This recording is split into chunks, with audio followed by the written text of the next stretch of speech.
Hello, everybody, and welcome to the Tip of the Ice-Burgh podcast, brought to you as always by InsideThePenguins.com. It's been a week. If you're a Pittsburgh Penguins fan, we are going to break down a massive news drop Wednesday. Some of it involving a general manager search that could change in the next 20 minutes. So we'll get to that quickly, and we'll get to that for a very short amount of time because a lot of it could be outdated by the time it gets out of our mouths. Secondly, there was a massive piece dropped in The Athletic by friends of the show, Rob Rossi and Josh Yohe, just absolutely exposing the executives of the Pittsburgh Penguins. We have to discuss that. We're not going to give you all of the details. For that, subscribe to The Athletic, go read their work because they put in a lot of time, used a lot of resources, and got a lot of juice in there. We're going to talk about some of the finer points, but not all of them. Like I said, if you want to do that, pause this, read that article, come back, and we'll have a nice discussion about that. And then let's talk about the Florida Panthers, because with all of this off-ice stuff, we need to talk about something on ice. And I'm sorry, Horwat, congratulations to Casey DeSmith, Nick Bonino, and Drew O'Connor for being on a very good Team USA heading into a quarterfinal tonight in the World Championships. But I care more about the Stanley Cup playoffs and the Florida Panthers, which there are a lot of parallels between the Panthers and the Penguins, which we'll get to later in the show. But Horwat, let's get to it now. Let's get to it quickly. The Penguins are down to a few candidates for the general manager position. The remaining names, as of what we know, Kyle Dubas, Matthew Darche, and Steve Greeley. Dubas is the odds-on favorite. I feel like it's a done deal with Dubas. It's just a matter of time. What say you? It just might be. It's a matter of him accepting the job, a statement to be released, all that good stuff, but then also filling out the positions that might fall under him, because we know he was general manager in Toronto. We know he probably wanted more power in Toronto, meaning you think he's going to go for another general manager job anywhere else? No, he's likely getting president here, and we have to fill out the names underneath. Heck, they might even give him president / GM, and now we have to fill out AGMs underneath. Executives, directors of strategy, scouting, business operations. There's a bunch of other things that probably still need to be filled out because, Fenway fired Hextall, Burke, and Pryor, but they also want to build an analytics department, and you at least have to fill president and GM, at least in namesake of roles, and then go from there. So it'll be interesting to see what kind of shape this front office takes. There could be, categories or job titles that we've never heard of. Like we mentioned before, Eddie Olczyk's involved in this still too. Yeah, it's interesting because when Dave Beeston and Kevin Acklin first spoke to media members about this general manager search, they were very open about, hey, this could be a lot of different things. This is the first time that Fenway Sports Group has ever built a hockey operations department, really. I mean, they came in, they inherited one, and as we'll talk about in that second segment, they were very new to the sport of hockey in general. So this could go a lot of different ways. It could be Kyle Dubas, you are Midas, you're on the throne, you have all the power. Or it could be, hey, Kyle Dubas, president of hockey operations, we need to hire a general manager, an AGM, possibly multiple AGMs. So there could be a lot of moving and shaking that goes into this. I don't think they would wait to hire multiple AGMs to announce Kyle Dubas, whatever he is. But if it is Dubas and a different person as general manager, that's why I could see them waiting. But again, the reason we're getting this first is because it could be announced as early as 9 a.m., which time check right now, 8:41 a.m. on Thursday the 25th. Oh, we're up here early doing this. Yeah, it could be 9 a.m., then it could be 2. I don't expect it to go past 3. I'll say that, though, at least, because other things need to happen in the hockey world. There is a game tonight, and this list has shrunk, man. We are down to the final few. I mean, my daily updated sheet has gone from damn near 20 names to I have 3 with a couple of asterisks. So it's going to be interesting. See how this all plays out. Do those asterisks happen to be Scott White and Evan Gold? Yeah, just because Elliot Friedman just said there's been a lot of names tossed out the last few weeks. Here are two more. No other Yeah. details, not what part of the interview process they were in, if they are still in or not. Mm-hmm. Just kind of here are literally two names that work in NHL front offices. Yeah. He could have just pulled those two. He could have just gone random team, random position.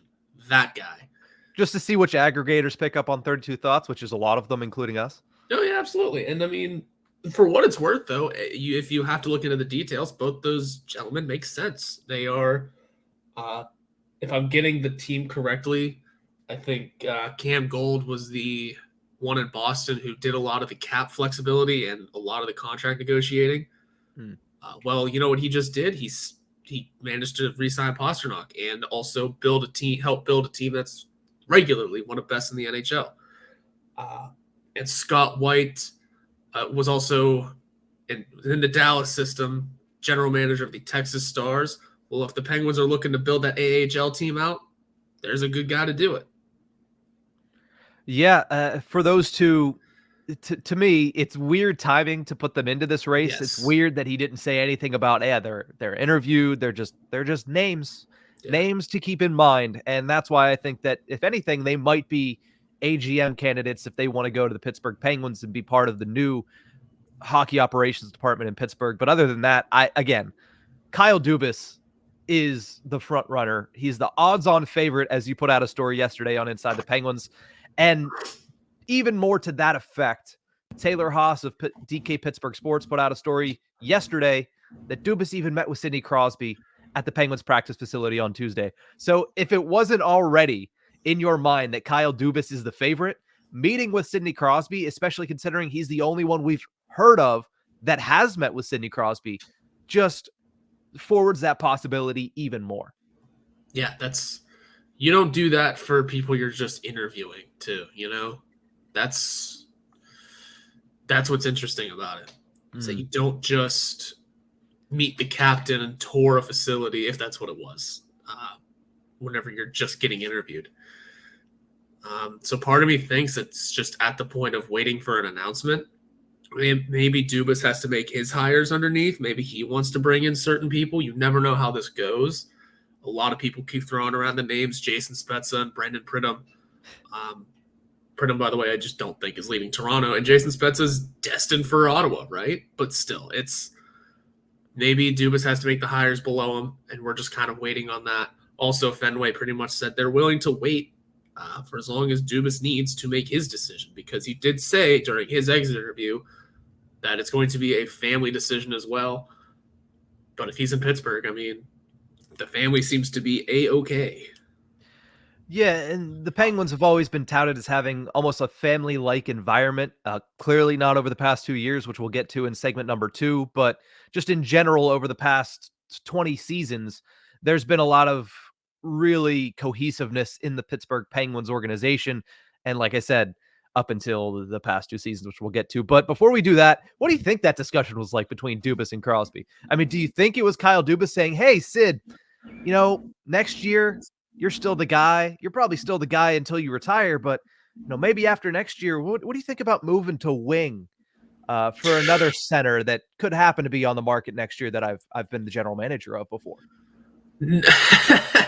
For those who don't know, Austin Matthews' contract is up after next season, and I'm just joking about this. But hey, stranger things have happened in the NHL. They have. It helps that Matthews and Dubas share an agency company, by the way. But hey. No, I don't know if the discussion went like that, but it was kind of, as part of Hextall's introduction to FSG. We knew this before the big story came out. He was asked to write out his plan for the Penguins. He was asked to literally just put it out. Morehouse showed up, had a PowerPoint presentation ready. Hextall was not expecting that question and just did the old, it's all up here. And they said, great, write show it your down. work. Yeah. Even my 8th grade math teacher knows to ask me to show my work. Yeah, please show your work, cite your sources, MLA format, the whole 9. Bibliography and all of it. Yes, and I guess he passed for the moment.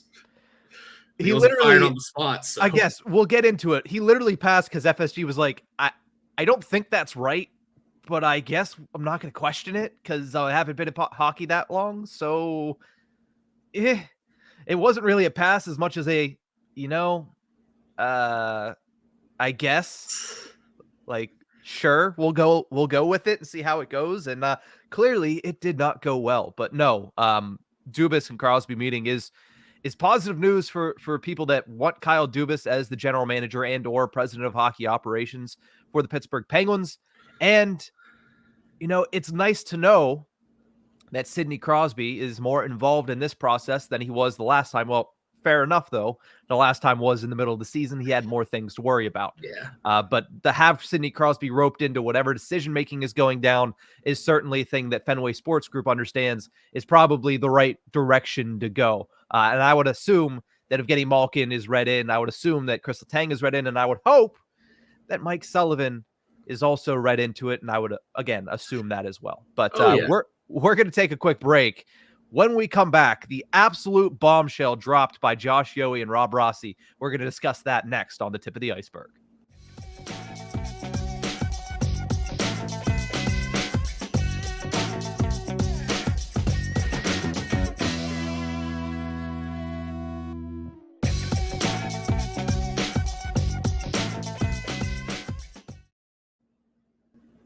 Welcome back to the Tip of the Ice-Burgh podcast, brought to you as always by InsideThePenguins.com. I'm your host, Nick Brlansky, joined as always by Nick Horwat. And, I just have to say this before we get into it. Thank the Lord for great reporting. And that is what Rob Rossi and Josh Yohe of The Athletic shared with all of us on Wednesday. And holy crap, did they share a lot. I was asked, how long was that article that you read? I said, very, very long, very comprehensive, very long. And also every single word, that's the most enthralling thing I've read in a long time. I can't get through a book. I could read that probably 25 times. Yeah, there are definitely, I definitely skipped over a couple of the just informational paragraphs of just, here's who this person is. I definitely skipped over a few paragraphs. I'll admit that because I'm also not great at reading. But I caught the big stuff. I caught the big important things and reread the big important things a couple times over, and was shooketh by everything that was stated. In that stellar verb there. Yeah. Yes. But yeah, I was shaken up by everything that those two put on paper, and man, it really makes you wonder. Mm-hmm. Yeah, I don't know if that's a verb or an adjective now that I'm thinking about it. But regardless, the article was just scathing article about Ron Hextall, Chris Pryor, Brian Burke, who actually came away not looking too bad in that entire thing, and David Morehouse, who we'll get to in a minute, who, wow, interesting stuff on David Morehouse there. But that article chronicled the drama of this past season that we all had some hint of, but we really could never have truly known until now, right? This piece sheds light on the rift between the Penguins front office and the coaches, the rift between the front office and the players, specifically the big three of Sidney Crosby, Evgeny Malkin, and Chris Letang. And it fills in a lot of the blanks surrounding the Ron Hextall era in Pittsburgh. There were a lot of questionable decisions that we now kind of see a little bit of why Ron Hextall went in that specific route, at least for some of the players on the ice. The one thing I really want to talk about is David Morehouse, because I remember when he left the Penguins organization, because remember, he left the organization. He retired as it was. All of us were like, okay, it makes sense. He's probably seeing the writing on the walls that FSG is going to want to put in their own guy. And, David Morehouse is a Pittsburgh guy, and he's been with the organization for a long time, and he cares about the organization. And not to say that he doesn't care about the organization after what I read in that article, but man, is he shady. Yeah. Like that general manager search that originally brought Ron Hextall and Brian Burke to Pittsburgh was very shady. And it was spearheaded by David Morehouse. I don't know if this is something that was meant to be taken the way that it was, But from what it looked like, the one sentence in there made it seem like David Morehouse tried to mislead the public on the involvement of Mario Lemieux in that search. How about that one? Yeah, and that's something I would have both of those guys on to ask if that's exactly what that was meant to be. But it certainly looks like that's what it says. It's a sentence that needs greater detail and more. It just needs more detail. It needs a little bit of a deeper dive. Just that one sentence. But yeah, I would love to just dissect that with either Josh or Rob. Yeah, but I think the thing that you can almost understand it if you look into this past season. Whenever, after a few months, everyone kind of began to realize, hey, Mario has not been around. He has not been around as much as once was. He hasn't been around since the start of the season. He hasn't been in his box. He came around for that one game, and it kind of flew under the radar. It was almost not that big of a deal. And then, the pieces started clicking of, oh, well, now we're putting it all together. Maybe it makes sense now. I would still trust. Go ahead. I say, because maybe Mario wasn't involved with the process that Morehouse is leading everyone to believe. But yeah, Morehouse is gone. But the GM and president that maybe Mario wasn't a part of in the hiring process is still there. We don't know the details. We don't know what Mario's thinking. He hasn't spoken about anything. Yeah. And everyone can still understand that regardless of the direction that the team went in, that this, that, or the other, Mario deserves some time off. Yeah. Go enjoy some golf courses. That's kind of the basis of it, as well as he deserves his time off after all this years of full ownership, doing the duties. But now it was still just very, I don't know. Everyone blew it out of proportion during the season that he wasn't around as often. So it makes sense that maybe there was a catalyst for it now. Yeah, I wouldn't personally read into it that much. I would say that I trust what Kevin Acklin said when he talked about, Mario was with this organization since 1984, and up until he sold the team, he practically didn't take any breaks. And I understand, listen, the job of the owner of a sports team is not as intensive as being the star player of the sports team. I get that. But still, to be able to take time away from the team, take time away from the city of Pittsburgh, and just enjoy retirement a little bit, that I believe a lot more than I understand why you drew that connection. But again, something that I would love more clarification on. We didn't get it in that article, but we got plenty of clarification on a lot of other things, including with the general manager search. The options were limited for David Morehouse. One, because it was the middle of the season. A lot of the good candidates were sitting in positions. And two, because he was looking for someone specifically to break up the big three. That was seemingly one of the more important factors of the new general manager and president of hockey operations, their willingness to break up Crosby, Malkin, and Letang, who the latter two only had, as we know, about a year and a half left on their contracts, or the remainder of the season. I don't remember exactly when. Yeah. And I guess Hextall and Burke were fine with that, which is why they got the positions. And luckily, Fenway Sports Group buying the Penguins essentially put an end to that entire thing. Yes. Yeah, it's what's very, very interesting, though, is we never found out the exact reason why Jim Rutherford left, right? No, we did not. Wasn't one of the rumors is that he wanted to trade Letang? Suddenly, this is taking I'm big braining this. I'm thinking far too deep. We're getting off draw topic. Conclusions everywhere, but what we know here is a lot. Like, there was a lot of information spilled out on Wednesday in written form, but there's a lot of conclusions you can draw based on what you learned on Wednesday. Because now because my mind immediately went to, okay, maybe that's not what Rutherford was trying to do. Hypothetically, yeah. But maybe someone was trying to push him in that direction, and he said, I don't need this anyway. I've won 3 cups. I can call it a career. Then we ignore the Vancouver thing. That's we ignore that. That's not us. I haven't had time to really discuss this story, so my mind really is going in every direction possible here, so bear with me. But yeah, it makes sense that Hextall and Burke were brought in for that, right? You brought in the villain. immediately. Morehouse said, we need someone who can, or at least said to himself, we need someone who can take away the big three from us. Why not the Philly legend, if you want to call him that? Why not someone from Philadelphia? It would make perfect sense, would it not? Yeah, I guess. Here's the thing. You said you brought in the villain in Ron Hextall.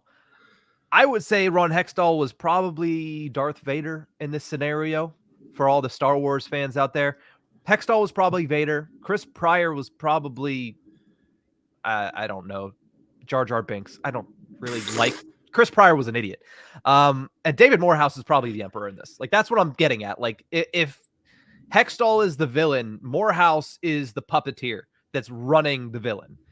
Because I didn't see that from Morehouse specifically. No. And that's why I was like, this is interesting, because it's a name that, yeah, everybody knew Hextall was bad at his job and was not doing well in Pittsburgh. Everybody knew Chris Pryor was basically just ancillary and the same exact person, but with less responsibility as Ron Hextall. We knew Brian Burke really didn't do anything. Like, even in this article, it seems like Brian Burke really didn't do very much. Like, he was the mouthpiece for Hextall, because Hextall obviously doesn't know how to speak to the media correctly.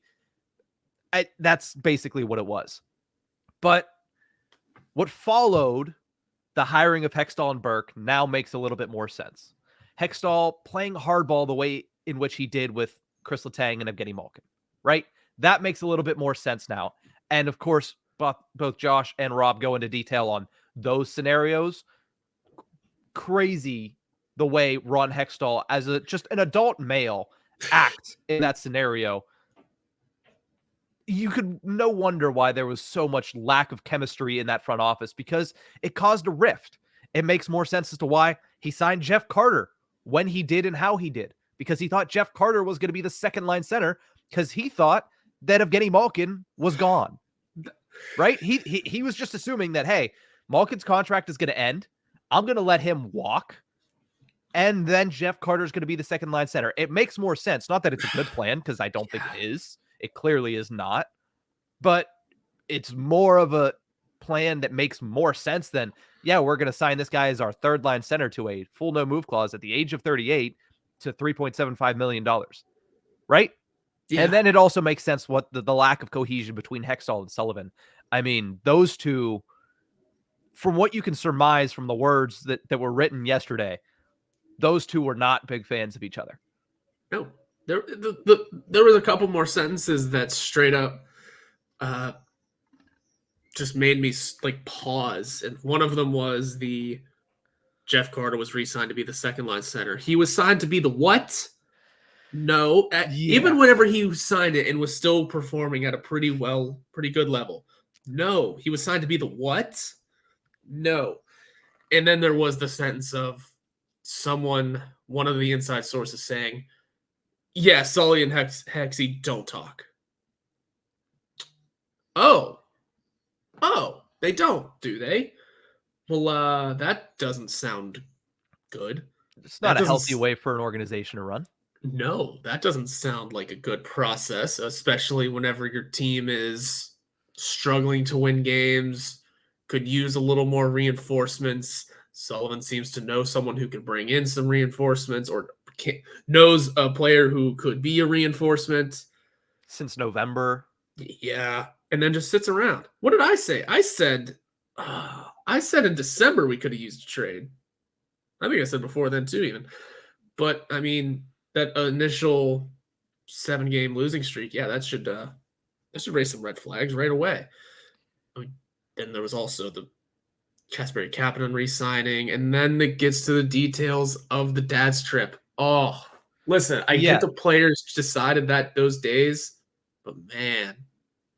The way it was handled was inappropriate. Yeah. To say the least, by Ron Hextall. We won't get into that because I don't want to give away the whole article. So there's clearly a bunch more that we haven't discussed in this article. So go give it a read.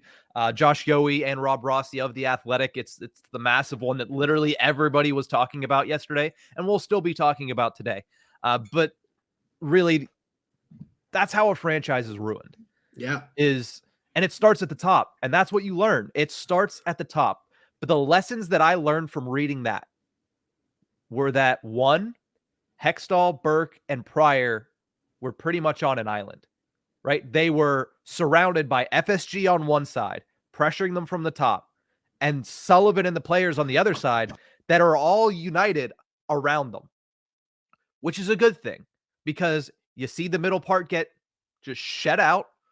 And now you have whoever comes in, whether it's Kyle Dubas or Matthew Darsh, you'll build that cohesion, which is going to help this team moving forward, whether it is to be a contender in the next couple of years, the end of Sidney Crosby's career, or to build for the future. There's cohesion moving forward. And it seems as if, because for a long time, as you mentioned, Fenway Sports Group was painted out to be a villain a lot of this season. Yes. Absentee owners. Do they even care?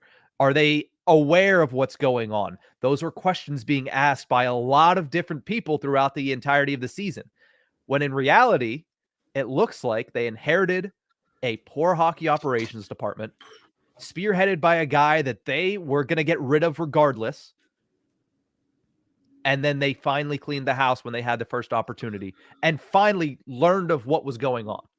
Because it's not that they were absentee owners. It's the fact that they were very new to the sport of hockey. And now I'm not going to paint them out to be phenomenal owners. Ask fans of Liverpool, even ask the Boston Red Sox. They're not fans of Fenway Sports Group. But I'm going to put the brakes on calling them poor owners because of what Ron Hextall, Brian Burke, and Chris Pryor, and even David Morehouse did to the Pittsburgh Penguins over the past year and a half, 2 years. And also, in fairness, there's always going to be a subset in every sports and for every team that wants their owners fired. They want their owners out. They want their GMs or coaches fired. There's always that subset.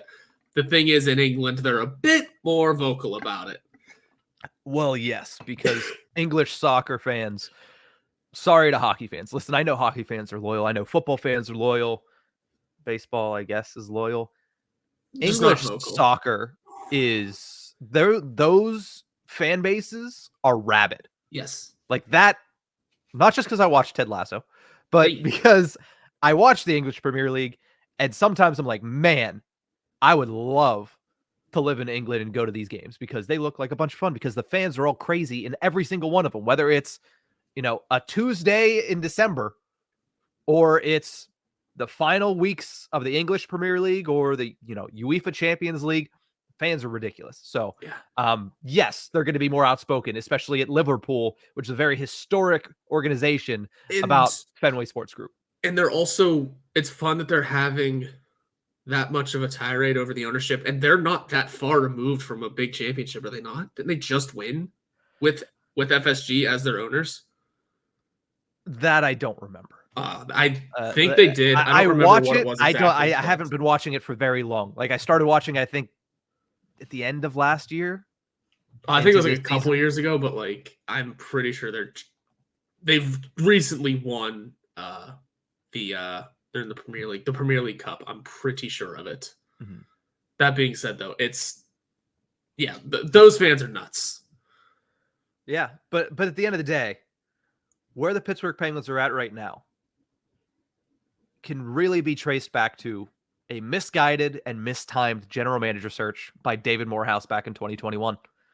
So it took a little over 2 years to put this organization in a place where their roster is not good, their salary cap situation is not good, their farm system is no better, and they missed the playoffs for the first time in 16 years.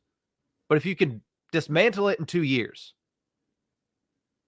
but still not get rid of the pillars of that organization, there's a chance the Pittsburgh Penguins, one, could at least build back to a playoffs team next year, and two, under new tutelage and under a cohesive hockey operations organization, can get back to prominence in a couple of seasons. The only question being, can they do it with the aging veterans in Crosby, Malkin, and Letang? That remains to be seen. Yeah. Yeah, that's what these new GMs are for. There's a lot of talk of this job not being as attractive as it once used to be. I genuinely think after that article, now that big piece just came out from The Athletic, it's not that it's an unattractive job. It's that the team was kind of really put down by their previous regime. And you bring in your own regime now, you have not a blank slate, but a pretty open field to work with to build the team how you like. You have the opportunity to close out the careers of three of the best players, in franchise history, a couple of them, two of them in consideration for the greatest of all time. This is an attractive job still. It's a team on the out. Just because the core is aging? I feel like a lot of that narrative is pushed by people that aren't aware, right? Exactly. I mean, it's pushed by people on the outside looking in, I should say. I feel like if you ask anybody, because everybody inside the NHL, inside these circles, knew what was going on, right? It said Ron Hextall had his backers from around the league, teams that were sympathetic to his position. These guys talk. Like, people are aware of what was going on in Pittsburgh. But the problem is, we are just getting a peek into what happened thanks to Josh and Rob. But around the league, people knew what was happening, and people will know the strength of the organization itself and the strength of that position to the league. Because remember, if the Arizona Coyotes are this important to the league, how important do you think the Pittsburgh Penguins, an organization that has had two of the greatest players of all time, is to the league? They don't want the Penguins moving. So you have that security. You have Sidney Crosby at the end of the day, and you have a fan base that, again, you can say what you want about the fact that the shutout or sellout streak was ended. You can say what you want about the fact that some of the attendance numbers on Tuesdays. If you win games, there is no place like PPG Paints Arena in the springtime. And people know that. People are aware of that. People know the fan base in Pittsburgh. It's not a bad job to have. In fact, it's probably one of the most attractive jobs in hockey is to be the general manager of the Pittsburgh Penguins. Exactly. One of, not the, don't come for me if you think that's a hot take. No, it's definitely up there. It's just, people say, why would, a person like Kyle Dubas, who is at the still kind of at the beginning of his career in a front office, want to go to a team who's on the downswing? Because they might not be on the downswing. You don't know. He can build the team however he likes now. His only job is to keep the core in place. And guess what? That's done. That's done. That job is taken care of. Now he can build the team however he likes. If it's a team on the downswing, I don't think this giant of a piece about the bad seeds would have come out. Truly. If it was a team on the downswing, we would have just been having the discussions of, this team is on its way out. Here are the issues. We know the issues that we had this past season. But I think we also had this discussion all season of how much is Mike Sullivan to blame for this? He's not, what was one of the counter arguments? He's getting no help from management. We found out he's not getting anything from management. Yeah.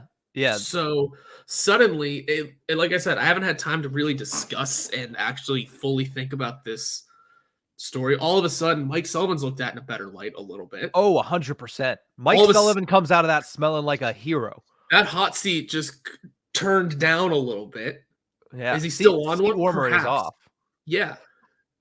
Could it still return next year? Absolutely. Oh yeah. You still don't have, listen, he has been struggling to get results in the postseason since before Hextall and Burke. So he is not absolved from anything, but he certainly looks better than he did before. Yeah, because he truly wasn't getting any help from the guys upstairs. Yeah. So, and any new GM can easily take this team doesn't seem to be on a downswing anymore. It just had some rotten apples in the wrong places. Yeah, there's fixes that need to be made, and we will discuss that as they happen. Again, the general manager search could be over by the time that I actually get through editing this, which I would be very upset about, but it is what it is. Something tells me it's going to happen when I'm out of pocket, not able to record anything, but that's just how it goes with when we try to record. But we're going to take a quick break. When we come back, let's talk a little bit about the Florida Panthers and their ability to get to the Stanley Cup Finals and why it kind of has a lot of parallels to the Pittsburgh Penguins. We'll talk about that after the break.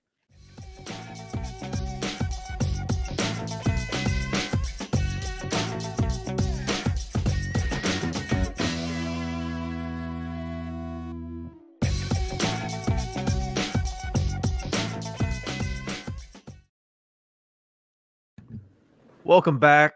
Tip of the Ice-Burgh podcast. I can't speak. Like at the end of that last segment, oh my goodness, was horrendous. I apologize to everybody for that. But no, regardless, let's talk a little bit about the Florida Panthers. I almost said the Carolina Panthers. That's how bad it was. I see. Thinking about football, and then that just set me on a different route. But the Florida Panthers, they pushed to the Stanley Cup final for the first time since 1996. You know what else happened in 1996, Horwat? I was born. That's the first time that the Florida Panthers have been in the Stanley Cup finals that I've been on the planet for, right? It's crazy. Now, they do it by sweeping the Carolina Hurricanes. Before we talk about the Panthers, death, taxes, and the Carolina Hurricanes imploding in the Eastern Conference Finals. They've made the Eastern Conference Finals 3 times since 2009. They are 0-12 in Eastern Conference Final games during that span. Swept by the Panthers this year, swept by the Bruins in 2019, and first connection here, swept by the Pittsburgh Penguins in 2009. Eesh. The Canes are a great team, but dang, you got to at least win one game in the Eastern Conference Finals at some point, right? Because it sucks that is a span that goes back over 10 years. That's tough. That's hard. And, sure, within those years, there were a couple seasons where they definitely didn't have a chance. There were pretty bad teams in there, but yeah. I mean, these past few seasons, I had them winning the cup this year. I also totally forgot that they were winless in the Eastern Conference Finals. So next season, I'll have to reconsider my decision-making, I guess, and predict a sweep for them there. But they're still a team they're still a good team. We know what Eric Tulsky built there. Yes. We've done plenty of searching into what Eric Tulsky has built there. Yes, certainly. And obviously, you remember that they don't have Max Pacioretty. They don't have Andrei Svechnikov this year. But the excuses are exactly what they are. They're excuses. You didn't win a single game in the Eastern Conference Finals to a team that, listen, we'll talk about their run here in a second, but you lost to an 8 seed. You got swept by an 8 seed. You were the only team in this postseason to get swept by that 8 seed. And it was in the biggest of moments for you in the Eastern Conference Finals. But what a run it's been for the Florida Panthers. I mean, you get into the playoffs on the last week of the season on the back of Alex freaking Lyon going 6-0 to end the season, your third string goaltender. Then you beat the best regular season team in the history of the NHL in the Boston Bruins in 7 games.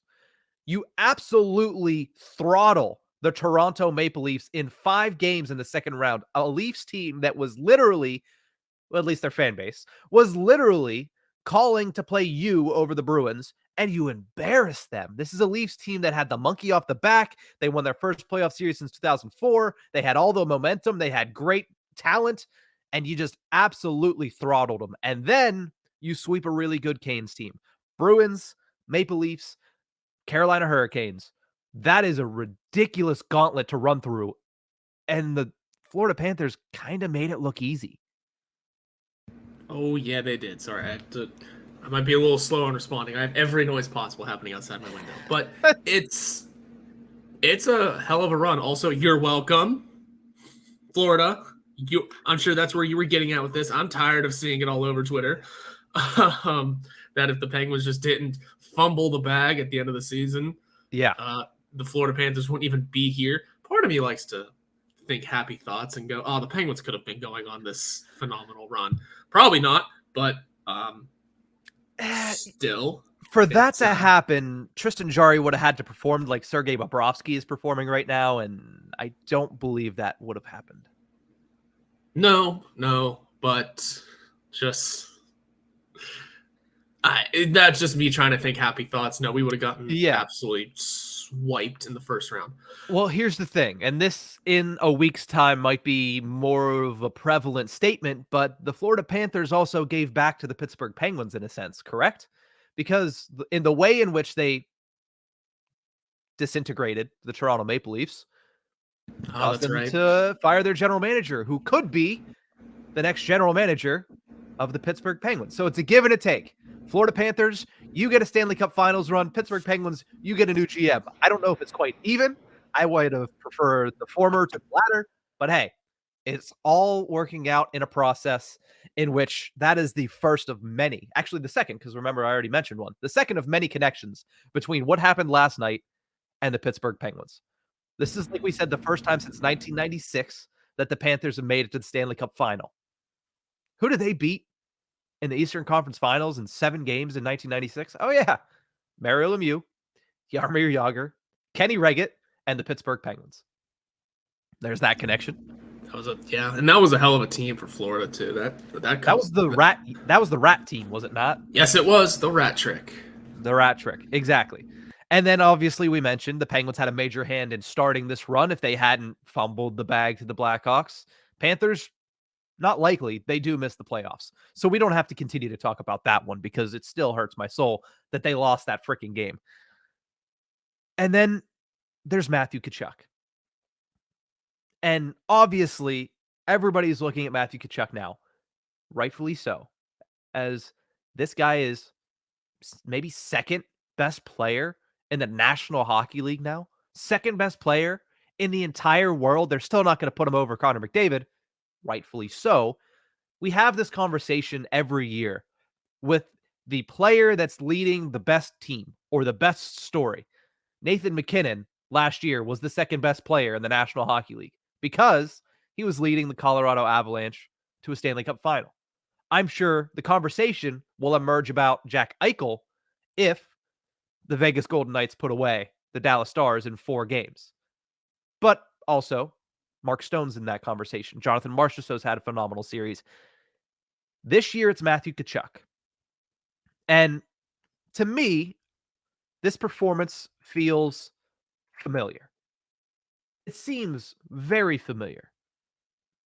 79 games played for Tkachuk in the regular season, 40 goals, 109 points.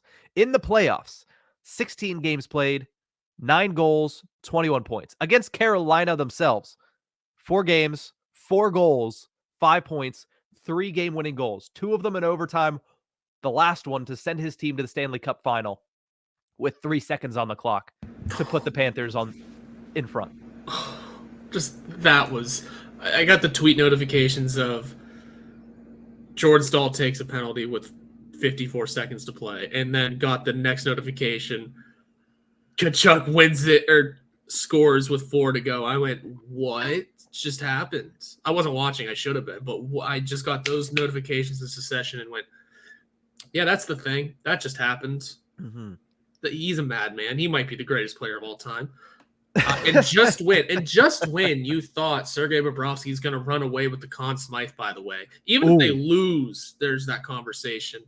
Matthew Tkachuk is right there with 4 game-winning goals throughout the playoffs, 21 points in 16 games, and going, I'm going to make it a real interesting argument. Here's the thing about that trophy. If you perform better in the last 2 series than you did in the first 2 series, you get a lot more consideration than somebody that's been steady the entire way through. Yeah. Those voters forget a lot about the first round and second round once it comes time to announce that champion. And 3 game-winning goals in 4 games for Matthew Tkachuk in the Eastern Conference Finals, that makes him the front runner. So gross. Yeah, until you look at the number. All you need to do is take a clean look at Sergei Bobrovsky's stat line. 11-2 with a 935 and a 2.21. That's gross. He's ridiculous. Like, he has been absolutely ridiculous. It's 1A, 1B, Tkachuk and Bobrovsky at this point. But the point I'm getting at here is, yes, Tkachuk feels very familiar. This is really his welcome to the top tier moment, right? Because before everybody's like, yeah, Matthew Tkachuk's pretty good. He's a star in this league. He might be second tier. Now everybody's saying, you know what? He is grade A superstar talent. He plays with an edge. He's scoring in the biggest moments. He's trying to lead his team to their first Stanley Cup championship victory ever. That part's the only part that's a little bit off. Because he really reminds me of 2009 of Evgeny Malkin. Ooh. Plays with a chip on his shoulder. Blew the crap out of the Carolina Hurricanes. Basically single-handedly put the team on his back in a sweep where, yes, everybody played well. but he was just at a different level. And now Malkin was 22 back then. Tkachuk's 25. But these players are vastly similar. People finally recognizing, hey, this guy could be one of the best stars in the league, not just a very good superstar. That ascension of Malkin in 2009, to me, is very familiar to Matthew Tkachuk's ascension now. I mentioned Tkachuk's stats. 16 games played, 9 goals, 21 points. Back in the playoffs in 2009, through the Eastern Conference Finals, so take out the Detroit Red Wings series in the final, 17 games played for Evgeny Malkin, 12 goals, and 28 points. So he had 7 more points and 3 more goals, but still a similar discussion when it comes to how they were doing. I mean, honestly, take away Malkin scoring a hat trick in one of those games against Carolina, and they're pretty much even. Yeah. Against Carolina, Malkin had 6 goals and 9 points. Against Carolina, Tkachuk had 4 goals and 5 points and 3 game-winning goals. It's not apples to apples, but it's definitely not apples to oranges. I think these two, it made me think of, wow, when is the last time that a star was born by blowing out the Carolina Hurricanes in the Eastern Conference Finals? And it was Evgeny Malkin. Yeah. And the way that he plays with an edge, can lose his mind sometimes, can Matthew Tkachuk. So too is Evgeny Malkin. I think Matthew Tkachuk in 16 games has like 24 penalty minutes. I forgot to look it up for Evgeny Malkin, but it certainly tracks with the way that Evgeny Malkin plays, especially in the playoffs. He takes penalties. He plays physical. He gets under opponents' skins. It is, to me, a very similar ascension from Matthew Tkachuk to Evgeny Malkin. And it's been a hell of a run to watch. It's been a lot of fun. And honestly, it's all of the limelight that Matthew Tkachuk's getting is deservedly so. But I just wanted to say that it takes me back to watching Evgeny Malkin in 2009. Did you want that series alone on Malkin penalty minutes, or no, the playoffs? In the playoffs and the whole postseason, including up until the Eastern Conference Finals ended, if you could do that. Probably if I did some math, but I could tell you in total, oh my God, he had 51 penalty minutes in total. That playoffs. Oh my God, he's a madman. he in a playoff season, he had as many penalty minutes as most people have in an 82 game year. That's ridiculous. 51. He had 51 penalty minutes in the full 24 game run to the 2009 Stanley Cup. For what it is worth, 6 of those minutes came in the Eastern Conference Final. Hey, he buttoned it down. But also, you're blowing the team out. I mean, after game 2, did the Carolina Hurricanes have anything to fight for in 2009? No. They had no hope. 29 of them came in the Stanley Cup final. Now I'm trying to remember what happened. Lord. There had to be like a game misconduct in there somewhere. We'll have to go do our research after that. But again, with the Florida Panthers, what they've been doing, led by Matthew Tkachuk and Sergei Bobrovsky, absolutely incredible. And I think a lot of people are looking at the Stanley Cup final and like, it is what it is. The Florida Panthers really want to watch. Yes, watch the Florida Panthers. If it's Florida and Vegas, that's going to be an entertaining series. And Mark Stone versus Matthew Tkachuk doesn't get much better than that. No, it doesn't. It's going to be fun, and especially if we get 2 sweeps here, they're going to come in well rested because regardless of how that series ends, the Stanley Cup final starts on a certain day. So there's going to be a couple of well rested teams. This has been so much fun to watch. Also, I was looking through the Golden Knights stats and want to know exactly how they got here. They didn't have a single person on their roster reach a point per game. They played with 5 goalies in the regular season. Yep. How did they get here? Stellar coaching and a well-built roster. And also, Adin Hill, I know he hasn't played as many games as Sergei Bobrovsky, but he's a 6-1 with a 940, 1.96. Yeah, Adin Hill, this series and the series against Edmonton really just came out of nowhere. I mean, Jackie Aces had 9 points in 6 games against the Oilers. Yeah, he's putting up a 6, 10, 16 in 14 games in the post. So, it's this is fun. This is a ton of fun.